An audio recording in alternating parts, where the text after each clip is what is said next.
fosfor.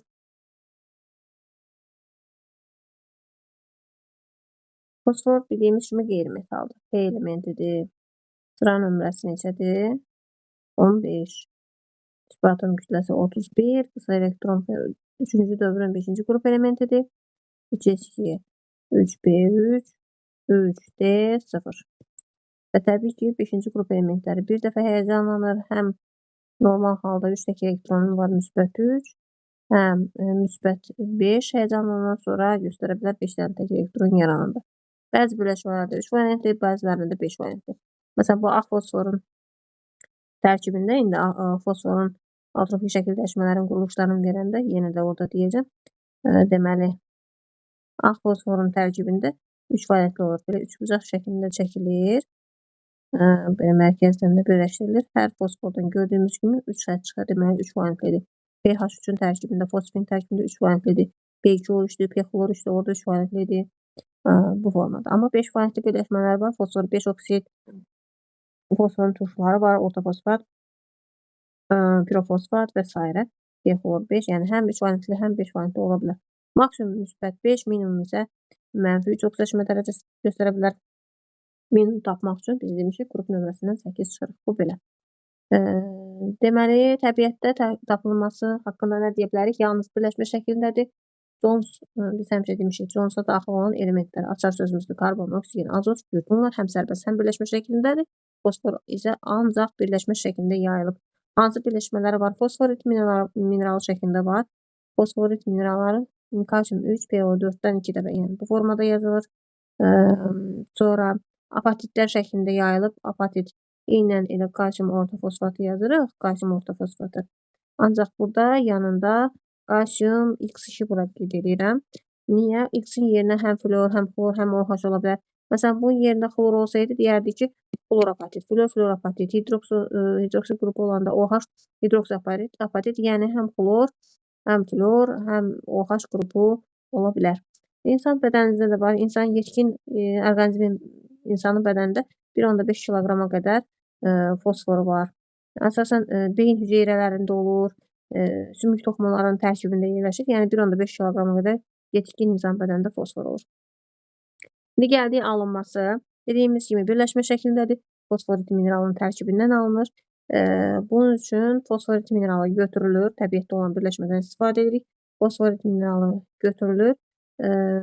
Üzərinə közərdilmiş kömür əlavə olunur. Kömür və qum əlavə olunur ki, oradan da kalsium silikat, CO və ağ fosfor əmələ gəlir. CO və ağ fosfor əmələ gəlir. Hətta buna aid orada deməli testlərdə nümunələr verilib soruşulur. Əmsallaşdırsaq 3 kalsium burada 3 kalsium düşəcək. Sonra fosfor deməli 2 fosfor var bura, 2 fosfor düşəcək. Sağ-sol bərabərləşdirsə, çünki onlara uyğun hətta qrafiklər olur, soruşulur. CO da ki nə qədər? Oksigenin sayını bərabərləşdirsək 5 bura düşür. 5 də bura düşməlidir. Oksigenin sayını bərabərləşdirəndə silisiumda mol miqdarı bura 3-dür, bura 3 düşür. Yəni sağ-sol bərabərləşdirdik. Məsələn, soruşula bilir ki, məhsullar verilir. Yazılır X məhsul. Zamandan asılı. Yenə bu mol miqdarı qoyur. Deyir ki, bu maddələri müəyyənləşdirin. Ya da deyir ki, məsələn, aşağıda işarə olunmuş bu maddə 1, 2, 3 qoyur. 1-dən işarə olunmuş maddə üçün verilmiş ifadələr, verilmiş reaksiyalardan uyğun olan seçin. Biz bilirik ki, 1 bu fosfordur. Fosfor üstə gələk, tutaq ki, hidrogen reaksiyaya getməz. Yəni, fosfora aid olan reaksiyalar seçmiş olur. Və ya ikinci bilirsən ki, kalsium silikatdır. Onun üzərinə nə gələndə reaksiya gedər, getməz. Məsəl üçün, kalsium silikat çöküntüdür. Onun üzərinə məsəl üçün başqa bir çöküntü gəlsək, getməyəcək. Ondan qüvvətli turşu gəlsək, gedəcək. Yəni, bu maddələri bilməliyik ki, hansılardır, mol miqdarına əsasən maddələrə uyğun kimyəvi xassələri də seçə bilək. Məsəl üçün, belə bir sual ola bilər. test toplusunda da buna aid var. Tərkibində 22,5% kənar qarışığı olan fosforit nümunəsindən 20 kiloqramdan neçə kiloqram fosfor almaq olar? Yəni, deməli, tərkibində 22,5 qram bu kənar qarışıqdır. Kənar qarışıq. Fosforit nümunəsinin 20 kiloqramından neçə kiloqram fosfor almaq olar? Neçə kiloqram fosfor almaq olar? Bunun üçün reaksiyanın uzun-uzadı yazmağa ehtiyac yoxdur ki, mən yazım oradan tapım. Sadəcə fosforit mineralını yazırsınız. B4 2 dəfə. Bundan nə almalıyam? Fosfor almalıyam. Fosfor 2 moldur fosforit mineralının tərkibində. Mən də buraya 2 qoyuram. Deməli, əgər bunu 22,5% kənar qarışıqsa, 100 çıxaq 22,5. Yəni, 77,5% özüdür. Təmizdir, yəni təmiz. Deməli, 20 kiloqramdan da mən fosforit mineral almalıyım. Fosforit mineralda ondan fosfor almalıyım. Yəni, 20-nin 77,5%-ni tapacaq. Təmiz özümüzə qalanını da.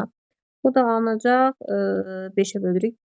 5-ə bölündə 15,5 qram fosforit mineralı eləyəcək. Sonra aparıb yerinə qoyacaq.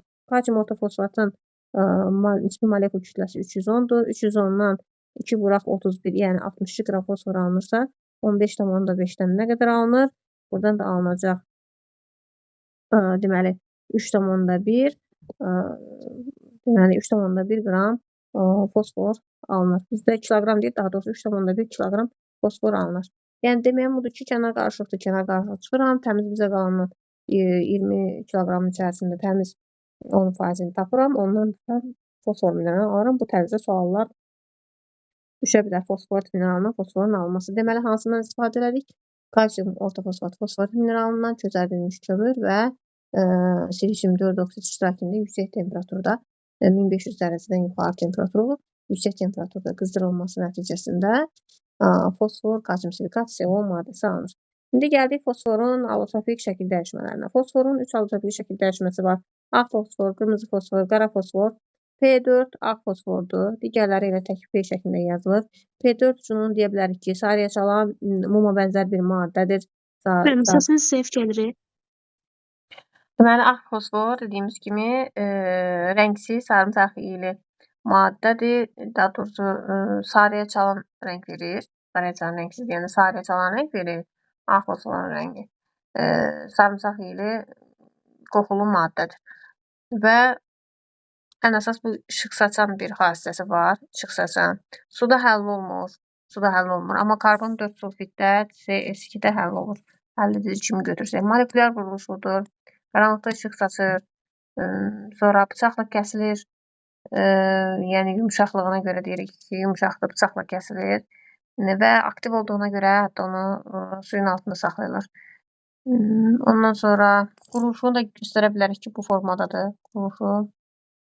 Burada 6 qeyri-polyar rabitə var. Gördüyümüz kimi 6 qeyri-polyar rabitə var.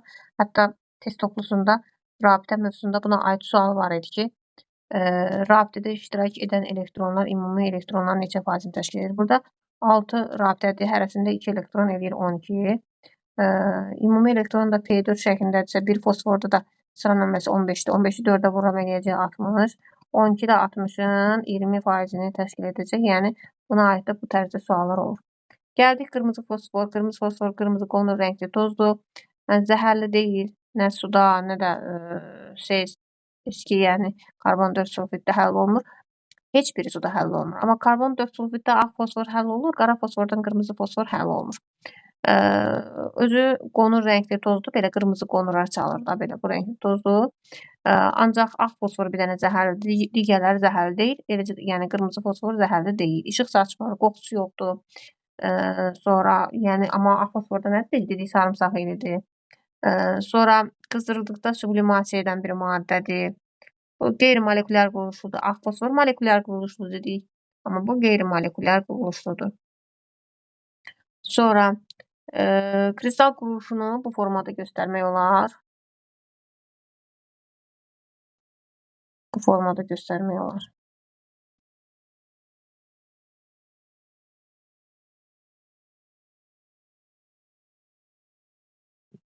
Yəni düşdü, yəni belə.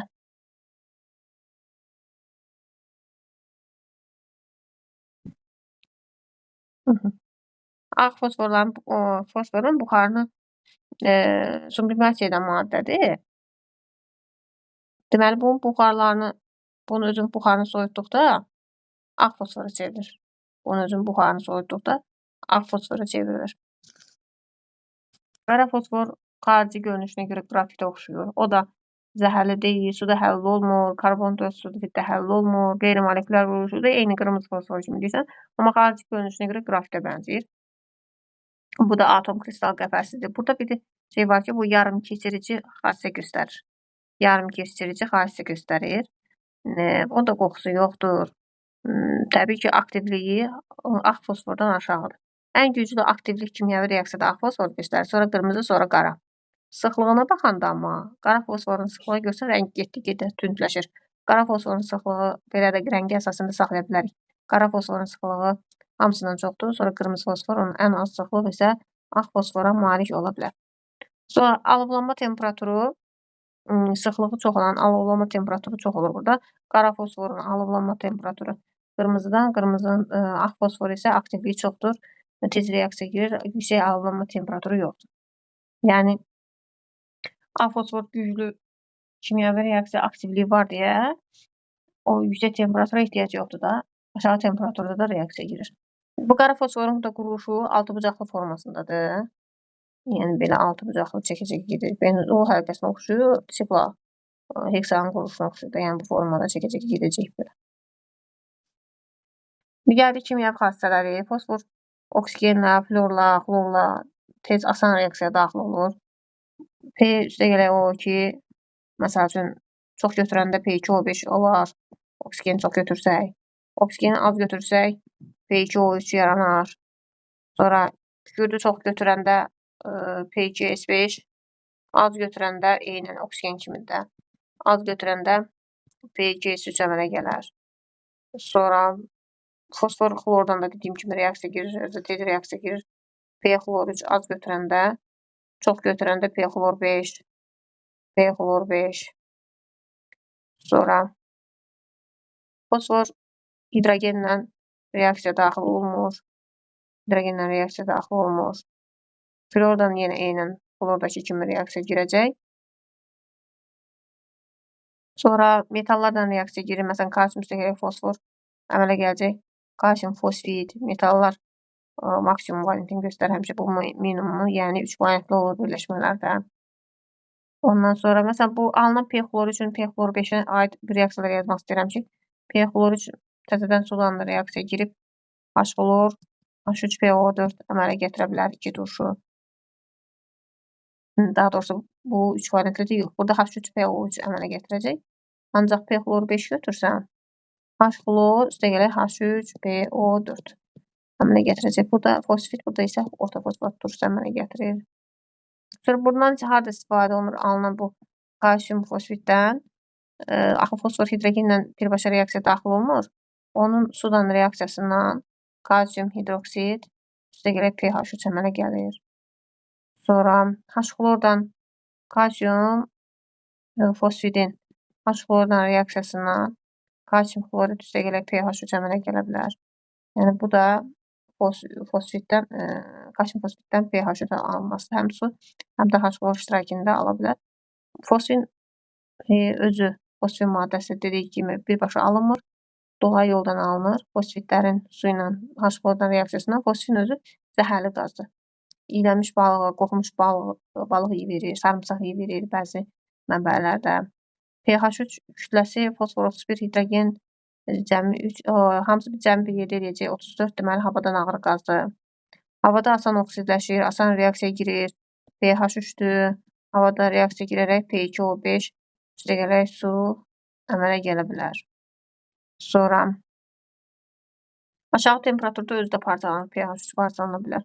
Fosfor üstə gələk H2 verir. Necə ki, amonyak NH3-də N2H2, burada da fosfor üstə gələk H2 verir. pH3-ün deməli pH3-ün necə ki daha doğrusu NH3-də NH4 müsbət iyonu yoxdur. Bax, bunlarda da var. Ancaq təbii ki, NH4 müsbətin əsaslı xassəsi pH4 müsbətdən çoxdur. Azotdan alt-alta yerləşir də ona görə. Necə ki, NH3 üstəgələ H xlor yazırıq. NH4 xlor. Bu NH4-ə görə deyirəm ki, NH4 müsbət. Eləcə də pH3 üstəgələ H xlor. Buradan da pH4 xlor əmələ gələ bilər. Azotda olduğu kimi sadəcə olaraq azotdan zəifdir təbii ki. Azotdan zəifdir onun əsaslı xassəsi. Azotdan zəif olacaq. Bu belə. Mürəkkəb maddələrdən reaksiya girə bilər. pH üstəgələ HNO3 əmələ gələ bilər. H3PO4, NO2, üstəgələ H2O. Bu qatıda. Harada? NO2. Bunun altına gedir. NO2 üstəgələ su. Amma pH üstəgələ HNO3. Mən burada bunu duru götürsəm, əmələ gələcək H3PO4 üstəgələk, burada su da var. Durursa içərisində su da iştirak edir. H3PO4 NO. İndi baxın. Qatı deyəndə qatı yanında su götürmürəm. Fosfor üstəgələ HNO3 birbaşa nitratı götürürəm. Oradan NO2 çıxır. Duru deyəndə təbii ki, durulaşdıram da, üzərinə su tökürəm. Oradan artıq azot oksidləşmə dərəcəsi müsbət olur. Qatı olanda tam oksidləşdirir müsbət 4-ə kimi. Daha doğrusu müsbət 5-dən müsbət 4-ə reduksiya edir. Duruda tam reduksiya gedir də müsbət 5-dən müsbət 2-yə. Yəni oksidlərini əsasən saxlamaq olar da ki, qatıda NO2, duruda NO. Bu belə. Bir də fosfor nədən reaksiyaya girə bilər? Natrium OH-dan reaksiyaya girə bilər. Suda məhlulla reaksiyaya girib natrium hipofosfid əmələ gəlir. Natrium H2, PO2 üstəgələ pH3. Bu o qədər çox düşən reaksiya deyil, amma nitratlardan olan reaksiyalar çox düşür.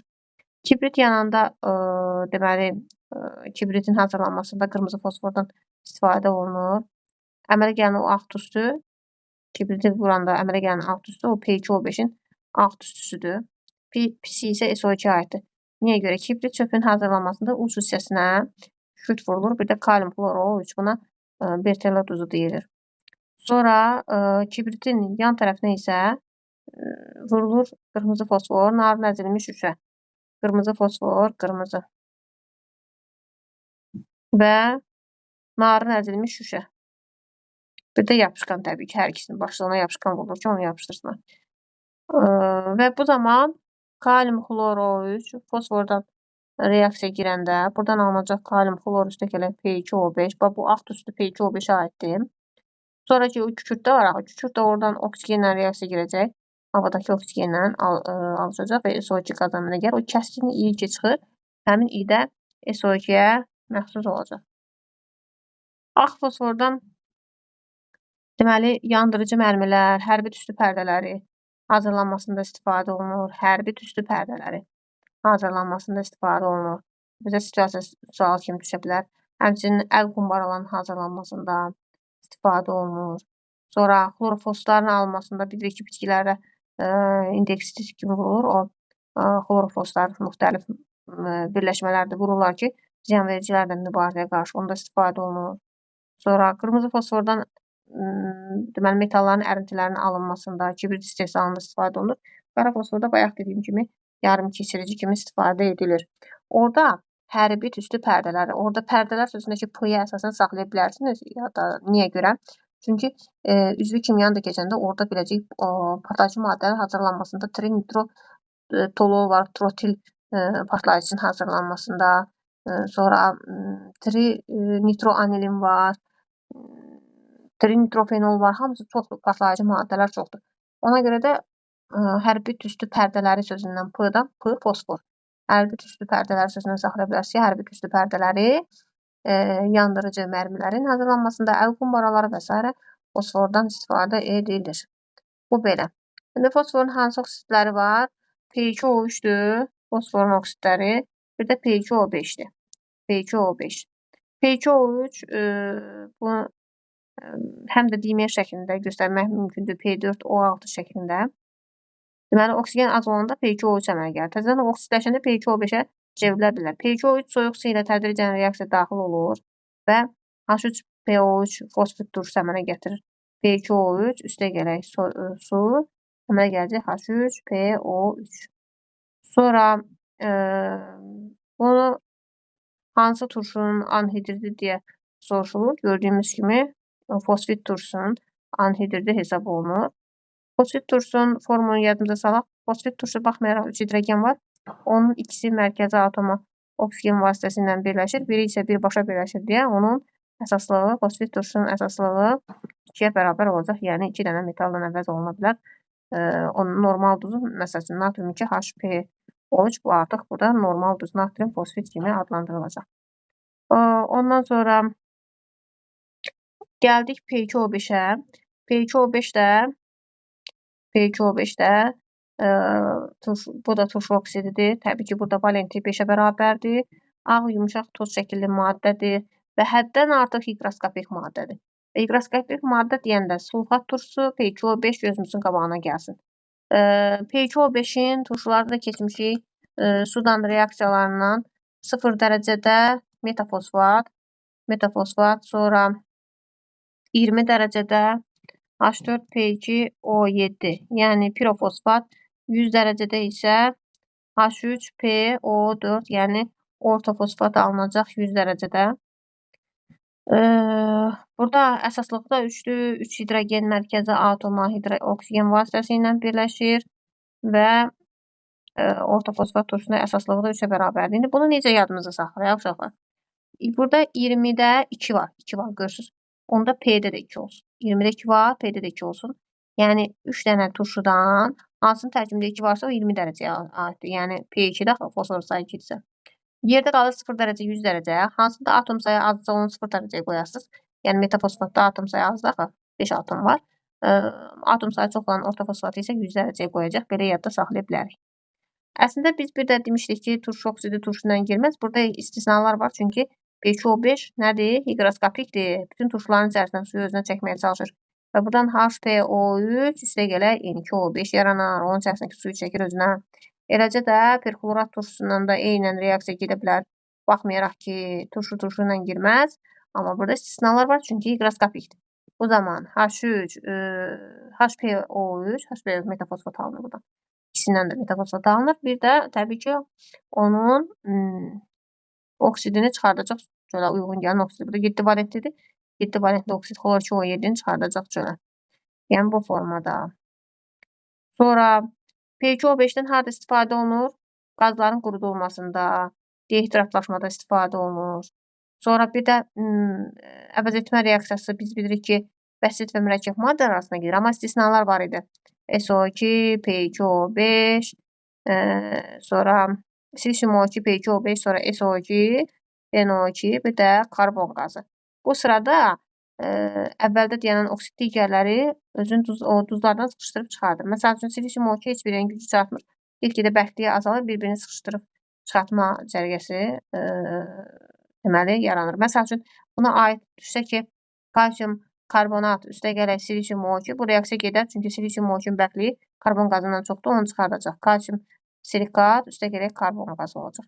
Amma əksinə olsa reaksiya getməz. Eləcə də fosfordan deyək ki, kalsium karbonat üstə gələk P2O5 gedər. P2O5-ə uyğun turşunun duzu əmələ gələcək. Kalsium ortofosfat və karbon qazı. Yəni deməyim odur ki, bu sırada baxmayaraq ki, əvəz etmə reaksiyası bəsit mürəkkəb arasında gedir. Burada qayda dəyişir. Burada turşu oksidi duzun tərkibindəki turşu oksidini əvəz edir. Onu sıxışdırıb çıxardır. Bu da belə. İndi gəldik. Nə qaldı orada? Fosforun turşuları. Fosforun turşularından ən məşhuru təbii ki, ortofosfat turşusudur. H3PO4. O sənayedə deməli P2O5-in sudan reaksiyasından alınır. Dedik 100 dərəcədə alınırdı H3PO4. Ondan sonra da əsas da fosforit mineralını varsa əlimizdə o fosforit mineralından istifadə etməkdən ala bilərik. Sulfat turşusundan reaksiyasından alınır. Yəni indiyə qədər keçdiyimiz qeyri-metallarda da fikir versək, qeyri-metalların alınmasında deməli fosfor bütün sulfat turşusu digərlərin hamısının laborator alınmalarında istifadə olunurdu. Bir dənə fosforun alınmasında sənayedə istifadə olunur. Bu zaman alınacaq H2SO4. Bu zaman alınacaq deməli H3PO4 və kalsium sulfat. Bu belə. Sonra bu deməli sənaye oldu. Fosforit minerallarımız da var. Sulfat turşusunu gəlib çıxardır, əmələ gəlir. Bir də P2O5-dən alınma. Amma laborator alınma üsulu hansı olacaq? Fosforun nitrat turşusundan duru və qatı. Bayaq yuxarıda yazdım.